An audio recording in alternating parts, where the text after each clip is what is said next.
you can be a manifester and just be like, I'm putting this out into the universe and it will come, right? Mm-hmm. Or you got to be a manifested generator where you put it out there, but you do the work. And Mm-hmm. I think it's about this circle, this circle of energy.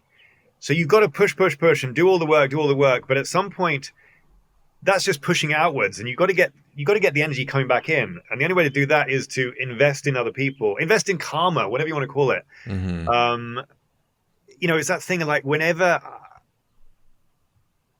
in terms of money, let's say that cycle. I've always believed that unless you're giving out money, you're not going to get the full amount back, Mm-hmm. or the full amount that you should be getting. And so, even when I've gone through my hardest times, like the beginning of my career where I wasn't working, I always made sure that I was giving a percentage of whatever I made to charity, Mm-hmm. because I believe that unless you're doing that, there's a blockage. You've got to get the cycle. You've got to give so you can get back, Mm-hmm. and it can be super difficult sometimes. I mean, I think when I was confused teenager, I read the Bible. I read the entire Bible, looking for answers, Mm-hmm. and you get a few little pearls out of it. And I remember thinking one of them was like, give a tithe of your Yeah. Mm-hmm. earnings. So I thought, oh, that's a really good idea. When I get my first, I would love to do that when I'm older.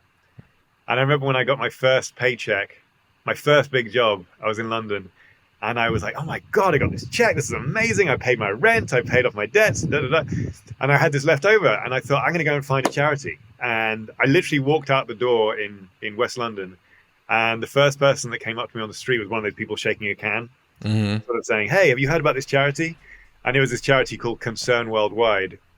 And so I just ended up giving them, I set up a monthly donation, which is I always say to people, because it's like those New Year's wishes, New Year's resolutions. Mm-hmm. I'm going to give money to charity this year, and then you think, and then you look at the news, and you're thinking, oh well, like, there's a cause over there, and there's a cause over here. I don't know which one to go to, and you end up forgetting about it. Mm-hmm. So I tell people, pick one charity, maybe one that does a lot of work, like Concern Worldwide deals with hunger and disease and famine and drought and everything, Mm-hmm.